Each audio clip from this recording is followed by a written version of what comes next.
नमस्कार दोस्तों, आज हम वेटनरी सर्जरी की क्लास नंबर 6 लेने जा रहे हैं। और इसमें ज्यादातर हम देखते हैं कि एलएसए एग्जाम के अंदर दो प्रकार की माइनर सर्जरी है। एक तो है टेल एम्पुटेशन और एक है इसके अंदर डीहॉर्निंग। टेल एम्पुटेशन का मतलब होता है पूंछ को काटना और डीहॉर्निंग का मतलब होता है सींग को हटाना या रिमूव करना। तो दो प्रकार की सर्जरी जो माइनर सर्जरी हैं, जो एलएसए के सिलेबस के अंदर हैं। तो आज हम जो 6 नंबर क्लास है उसमें पढ़ेंगे टेल एम्पुटेशन का टॉपिक रहेगा, वो रहेगा टेल एम्पुटेशन। टेल एम्पुटेशन का मतलब होता है पूंछ को काटना, यानी कि पूंछ जो है टेल है वो यदि खराब हो गई है तो उसके हम देखेंगे क्या क्या कारण हो सकते हैं जिसके अंदर हमारे को टेल एम्पुटेशन करना पड़ता है। तो दोस्तों, यदि मेरा चैनल आपने सब्सक्राइब नहीं किया है तो प्लीज मेरे चैनल को सब्सक्राइब करें और ज्यादा से ज्यादा लाइक करें, शेयर करें, ताकि और स्टूडेंट्स का भी इसमें बेनिफिट हो सके। टेल एम्पुटेशन का जो टॉपिक है, तो इसमें सबसे पहले हम थोड़ा एनाटॉमी के बारे में जानते हैं कि कोई भी जैसे हम सर्जरी करते हैं तो सर्जरी के अंदर उस अंग की एनाटॉमी का नॉलेज होना बहुत जरूरी है। तो मान लो ये किसी एनिमल की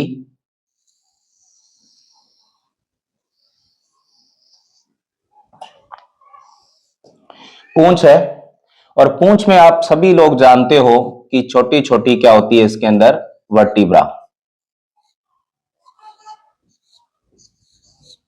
टेल के अंदर छोटी छोटी वर्टिब्राज होती है।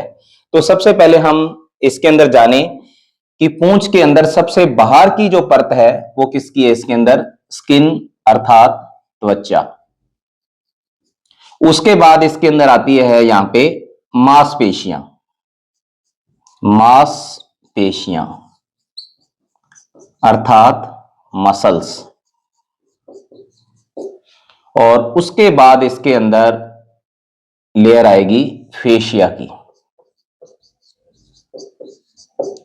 और उसके बाद ये पोजीशन किसकी होती है, यहां पे वर्टिब्रा। तो छोटी छोटी वर्टिब्रा से मिलकर ये पूंछ की स्ट्रक्चर बनती है। तो सबसे पहले बाहर की ओर स्किन लेयर आती है, फिर इसके अंदर मांसपेशियां अर्थात मसल्स लेयर आती है और फिर इसके अंदर फेशिया की लेयर आती है और सबसे जो अंदर की साइड में वर्टिब्राज मिलती है। तो ये देखा जाए पूंछ की बाहर से स्ट्रक्चर है। तो अब हम थोड़े से इसके कारण के बारे में जान लेते हैं कि क्या कारण है कि हमारे को पूंछ को काटना पड़ रहा है, अर्थात टेल एम्पुटेशन करनी पड़ रही है। तो टेल एम्पुटेशन के जो कारण के बारे में जाने तो पहला कारण है इसके अंदर, मान लो चोट लग गई, यानी कि चोट का लगना। तो कई बार अपने देखते हैं कि पशुओं के पूंछ के जो टेल है वहां पे चोट लग जाती है और चोट लगने पर वहां पे क्या हो जाता है, वुंड बन जाएगा, घाव बन जाएगा। तो घाव बनेगा, कई बार वहां पे मैगट भी पड़ जाते हैं, मैगट वुंड बन जाएगा। तो लगभग उस एरिया के अंदर वहां की जो टेल है वो खराब हो जाती है। तो उसको यदि वुंड के रूप में हम ट्रीटमेंट करते हैं तो वो ठीक नहीं होती। तो उस कंडीशन के अंदर हमारे को टेल एम्पुटेशन अर्थात पूंछ को काटना पड़ता है। और कारण क्या हो सकते हैं, एक है लेदरी लगना। लेदरी लगना यानी कि टेल गैंग्रीन। अब देखो टेल गैंग्रीन कैसे होता है कि यदि इस एरिया के अंदर ब्लड की सप्लाई हो रही है पूरे टेल के अंदर, तो टेल लेदरी के अंदर क्या कंडीशन होगी कि यदि कई बार वहां की ब्लड वेसल्स क्या हो जाती है, संकुचित हो जाती है और जिसकी वजह से नीचे वाले जो एरिया के अंदर ब्लड की सप्लाई जो होती है नहीं पहुंच पाती। तो जब नीचे वाले एरिया के अंदर ब्लड की सप्लाई नहीं पहुंचेगी तो नीचे का जो एरिया होता है वो डेड हो जाता है, अर्थात कैसा क्या हो जाएगा, उसमें गैंग्रीन हो जाएगी। अर्थात यदि हम टेल को नीचे से संपर्क करके देखेंगे तो वो ठंडी पड़ जाएगी, क्योंकि कोई भी ऑर्गन है यदि उसमें ब्लड की सप्लाई हो रही है तो इसका मतलब वो ऑर्गन ठीक काम कर रहा है, सही है। यदि उसके अंदर ब्लड की सप्लाई नहीं हो रही तो इसका मतलब वहां का एरिया ठंडा पड़ जाएगा, अर्थात क्या हो जाएगी, टेल गैंग्रीन, जिसको अपने क्या कह देते हैं, लेदरी लगना। तीसरा कारण होता है इसका, वैसे मेनली देखा जाए ये कैमल के अंदर मिलता है, तो कैमल में ज्यादातर क्या करते हैं कि टेल को नीचे वाले हिस्से से एक रस्सी से बांधकर आगे बांध देते हैं। तो कई बार फीकल मटेरियल है या यूरिन यदि कैमल करता है तो उस टेल की जो गंदगी ऊपर आती है तो उसको रोकने के लिए जो टेल का अंतिम सिरा है उस पर टाइट रस्सी से उसको बांध के रखते हैं। तो बांधने से यहाँ नीचे के पार्ट के अंदर ब्लड की सप्लाई जो होती है वो रुक जाती है, और ब्लड की सप्लाई यदि रुक गई तो नीचे का पार्ट क्या हो जाएगा, डेड हो जाएगा। तो इस कंडीशन के अंदर भी यदि पूंछ को हम टाइट बांध देते हैं तो भी, टाइट यदि रस्सी से बांध दिया उसको, तो उस कंडीशन के अंदर भी नीचे वाला पूंछ का पार्ट है वो गलने लग जाएगा, सड़ने लग जाएगा, अर्थात वहां वो पार्ट डेड हो जाएगा। तो उस कंडीशन के अंदर भी पूंछ को काटना पड़ता है। दोस्तों हमने इसके अंदर देखा था कि यदि पूंछ पे लेदरी लगना या गैंग्रीन होना, तो गैंग्रीन वाली जो कंडीशन है पशु के अंदर, अब देखो गैंग्रीन जो होती है हमेशा वो एक्सट्रीमिटी पे होती है। एक्सट्रीमिटी यानी कि जो पशु के सिरे वाले अंग होंगे, जैसे कान हो गए, पूंछ वाला एरिया हो गया, या अडर के अंदर टीथ है, तो वहां पे गैंग्रीन मिलती है। तो गैंग्रीन होने का क्या कारण है, तो कुछ भ्रांतियां हैं कि इसमें ये पैरासाइट की वजह से टेल गैंग्रीन का केस मिलता है, लेकिन जो यह केस है टेल गैंग्रीन का, या ईयर का अपने देखते हैं कानों के अंदर भी गैंग्रीन मिलती है, या अडर के टीट वाले पार्ट में भी गैंग्रीन मिलती है, तो ज्यादातर गैंग्रीन होने का जो चांस होता है वो इसके अंदर मेन रोल होता है इसके अंदर फंगस का। यानी कि फंगस का जो टॉक्सिन होता है उसकी वजह से क्या होता है कि टेल के अंदर या कोई भी एक्सट्रीमिटी का ऑर्गन मान सकते हैं, वहां की ब्लड वेसल्स को क्या कर देता है, कॉन्स्ट्रिक्शन करवाता है। तो ब्लड वेसल्स जब संकुचित हो जाती है तो नीचे वाले पार्ट के अंदर खून की सप्लाई या ब्लड की सप्लाई नहीं हो पाती। जब ब्लड की सप्लाई वहां पे नहीं होगी, वहां न्यूट्रिशन उन सेल्स को नीचे वाले पार्ट में नहीं मिलेगा, तो वो पार्ट पूरा का पूरा कैसे होने लग जाता है, डेड होने लग जाता है, जिसे हम गैंग्रीन कहते हैं। अर्थात वो एरिया कैसा होने लग जाता है, ठंडा पड़ने लगता है। तो ये केस वैसे तो मेडिसिन के अंदर है, तो जो फंगस के टॉक्सिन से होती है इसको हम डैगनाला डिजीज कहते हैं, डैगनाला बीमारी कहते हैं। ज्यादातर आपने देखा होगा कोई जो राइस फील्ड होता है खेत, तो उसमें जो पैडीस्ट्रा होती है, तो पैडीस्ट्रा को कई बार हम गीला या उसको सुखाते नहीं है प्रॉपर वे में, तो वो गीला या मॉइस्चर रहता है इसके अंदर, और मॉइस्चर की वजह से उस पैडीस्ट्रा में लग जाता है फंगस। और यदि वहां पे फंगस लग गया और वो पशु ने खा लिया तो फंगस की वजह से उसके अंदर क्या बन जाता है, पैडीस्ट्रा में टॉक्सिन बनता है। वो टॉक्सिन जब पशु अंदर ले लेता है बॉडी के अंदर, तो वो ब्लड के थ्रू सर्कुलेट होता है, जिसकी वजह से वहां की जो कैपिलरीज है, पतली ब्लड वेसल्स होती है सिराओं पे, एक्सट्रीमिटी पे, उनके अंदर कंस्ट्रिक्शन करवाएगा, और कंस्ट्रिक्शन से क्या होगा, वहां की खून की जो सप्लाई है वो बाधित होगी, अर्थात उसके नीचे का जो एरिया है वो डेड हो जाएगा और वहां गैंग्रीन हो जाएगी।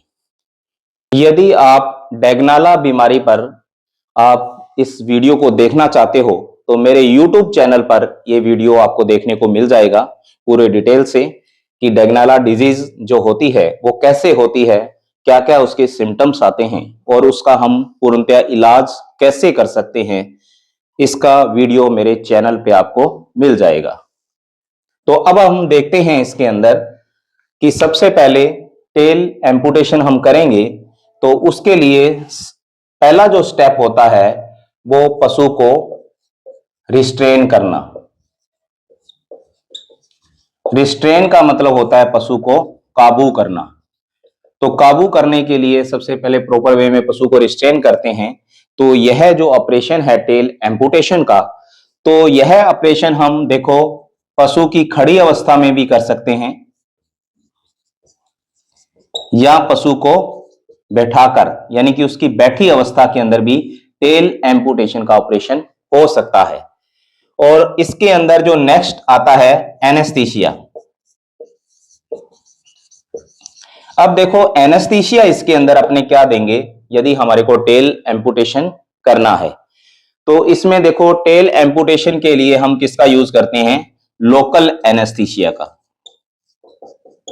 लोकल एनेस्थीसिया का हम यूज करते हैं। और यदि इसका ब्रांड नाम देखें, ब्रांड नेम जो होता है मार्केट में अवेलेबल होता है वो ये आता है जाइलोकेन के नाम से।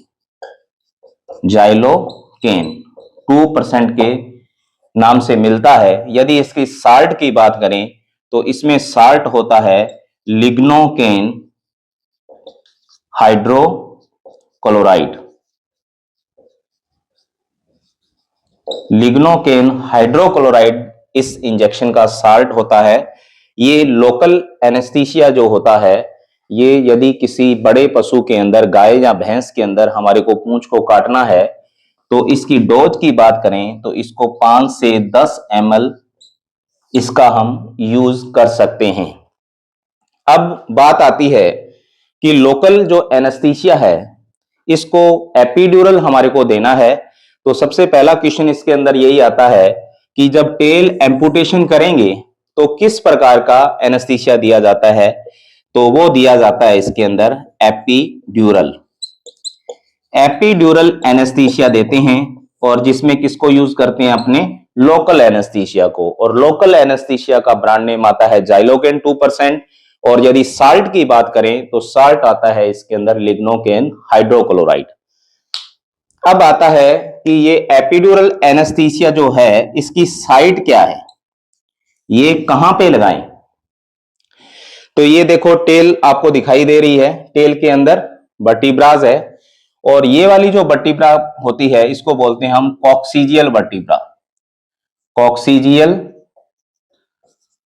वर्टिब्रा। तो कॉक्सीजियल वर्टिब्रा इसके अंदर है।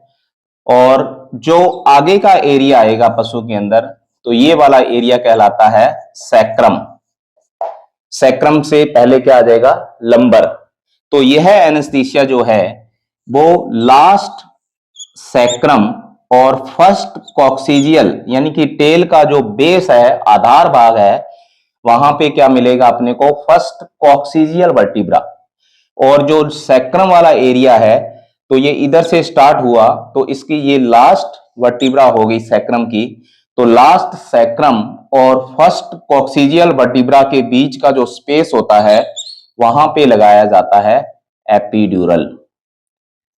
तो एपिड्यूरल कहां लगाना है हमारे को, तो रूमिनेंट पशुओं की यदि बात करते हैं तो एपिड्यूरल एनेस्थीसिया इसमें लास्ट सैक्रम और फर्स्ट कॉक्सीजियल वर्टिब्रा के बीच में दिया जाता है। लेकिन हॉर्स की बात करें यानी कि घोड़े की बात करते हैं तो घोड़े के अंदर लास्ट सैक्रम और फर्स्ट कॉक्सीजियल वर्टिब्रा जो होती है आपस में फ्यूज होती है। फ्यूज होगी तो बीच के अंदर इसमें स्पेस नहीं होता।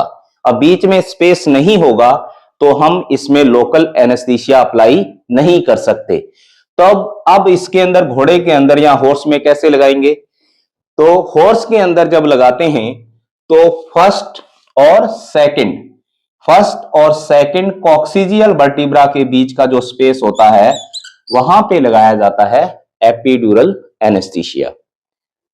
यदि हम घोड़े के अंदर एपिड्यूरल एनेस्थीसिया लगाते हैं, वो लगाते हैं फर्स्ट और सेकंड कॉक्सीजियल वर्टिब्रा के बीच में, क्योंकि घोड़े में लास्ट सैक्रम और फर्स्ट कॉक्सीजियल वर्टिब्रा आपस में फ्यूज होती है, जिसकी वजह से इसको फर्स्ट और सेकंड कॉक्सीजियल वर्टिब्रा के बीच में लगाते हैं। देखो अब हमने इसके अंदर इसकी थोड़ी एनाटॉमी के बारे में जान लिया। ठीक है। और उसके बाद हमने देखा कि पशु को काबू कैसे करेंगे, अर्थात जैसे हमने ऑपरेशन करना है तो कौन सी अवस्था में कर सकते हैं, खड़ी अवस्था में भी, बैठा के भी कर सकते हैं। उसके बाद सेकंड स्टेप हमने एनेस्थीसिया का देखा, तो एनेस्थीसिया इसमें क्या दिया जाता है, एपिड्यूरल एनेस्थीसिया। तो एपिड्यूरल एनेस्थीसिया हमने देख लिया है। और उसके बाद हम जो देखते हैं इसके अंदर ब्लड वेसल्स की बात करते हैं। ब्लड वेसल्स का मतलब होता है रक्त वाहिनियां।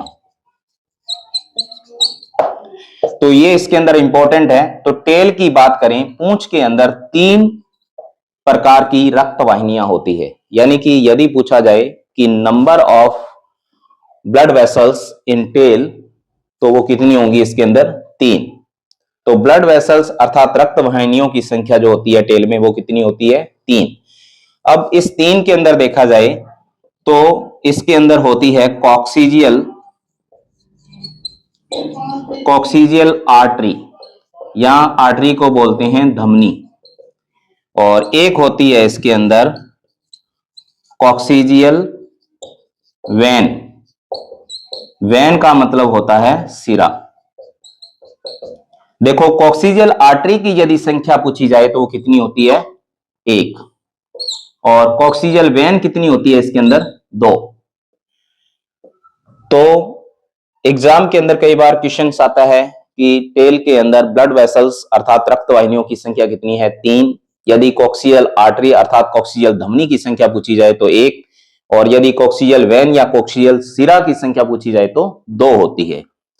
तो इसके अंदर हमारे को इसकी पोजीशन भी पता होना चाहिए कि कॉक्सियल आर्टरी जो होती है वो कहां पे होती है और कॉक्सियल वेन जो होती है वो कहां पे होती है। तो इसकी पोजीशन की बात करते हैं। तो ये देखो, मान लो कोई एनिमल है, ऊपर उसका वर्टिबल कॉलम चल रहा है, जैसे थोरेसिक वर्टिब्रा होगी, लंबर होगी, और सैक्रम हमने देख लिया, और ये कॉक्सियल है। तो ऊपर वाली जो सरफेस कौन सी होती है एनिमल की, डोर्सल।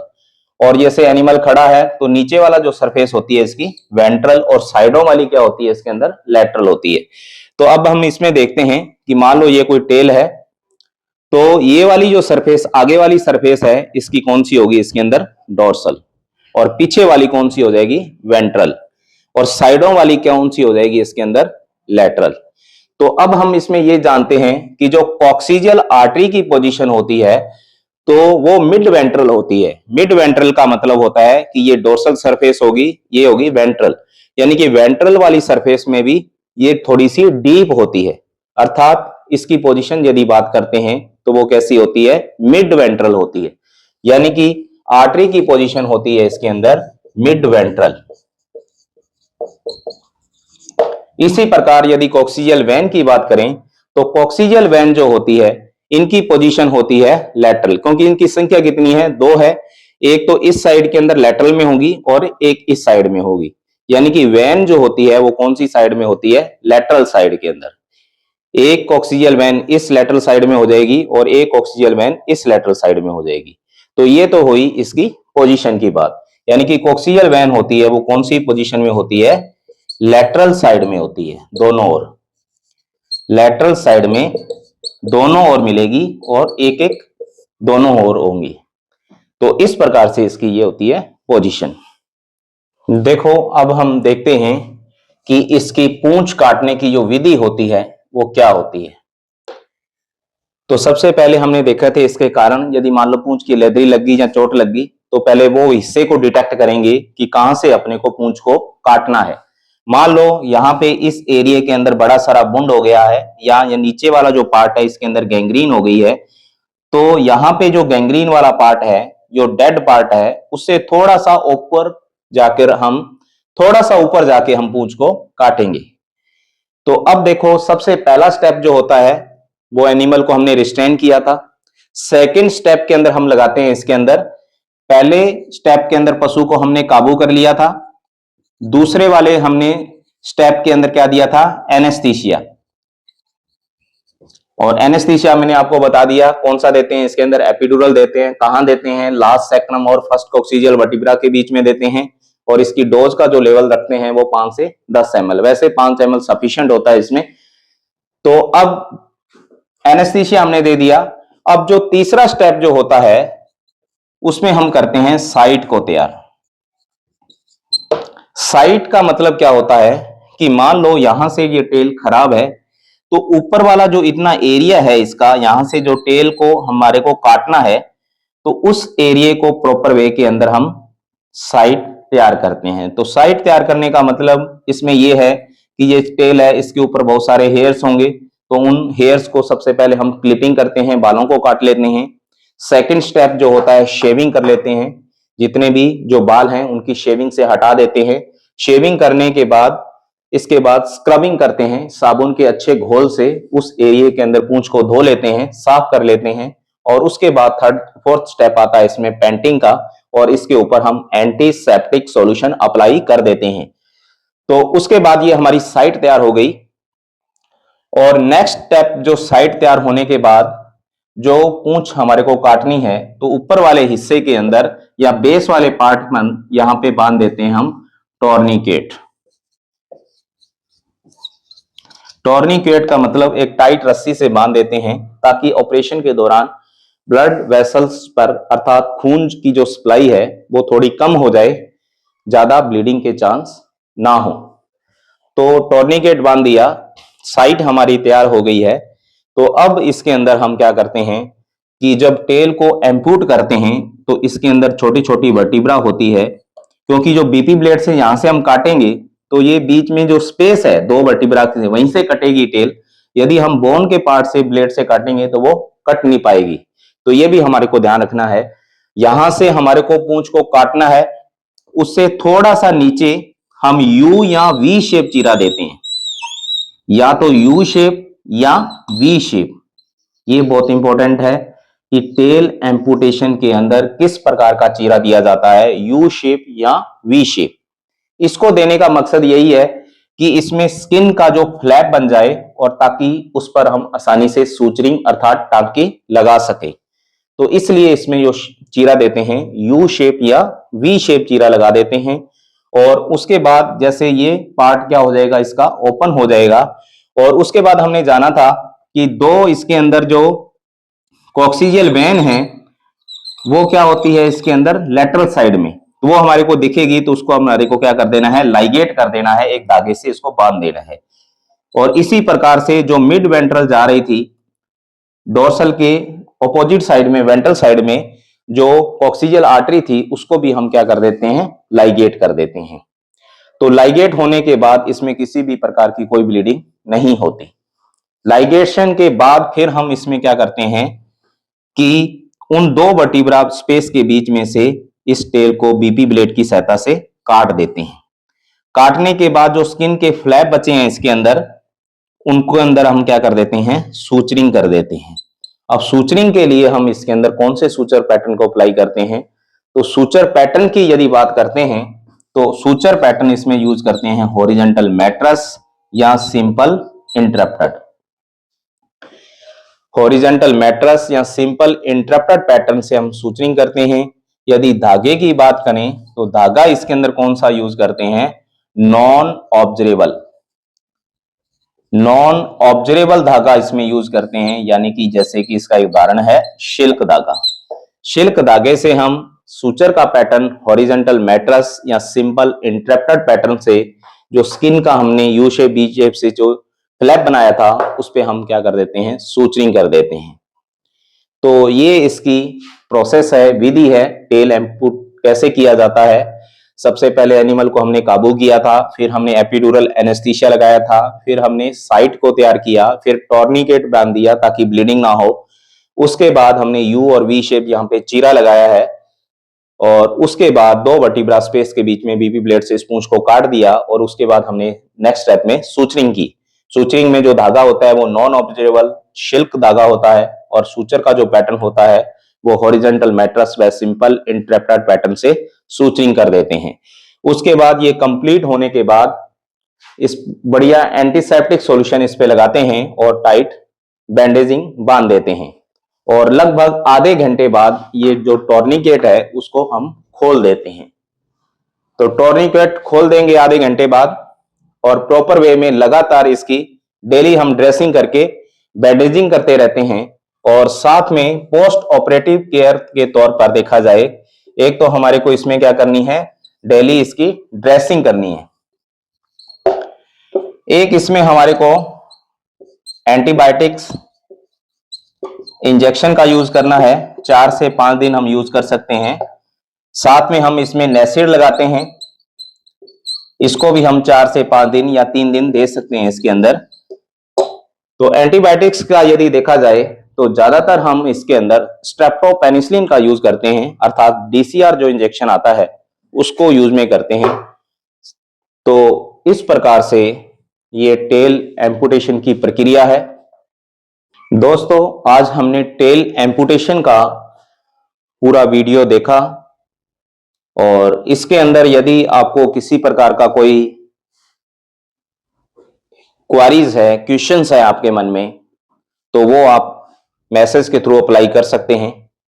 और मेरा यही कहना है कि यदि आपने मेरा चैनल सब्सक्राइब नहीं किया है तो प्लीज मेरे चैनल को सब्सक्राइब करें और ज्यादा से ज्यादा लाइक करें और शेयर करें अपने दोस्तों के बीच में।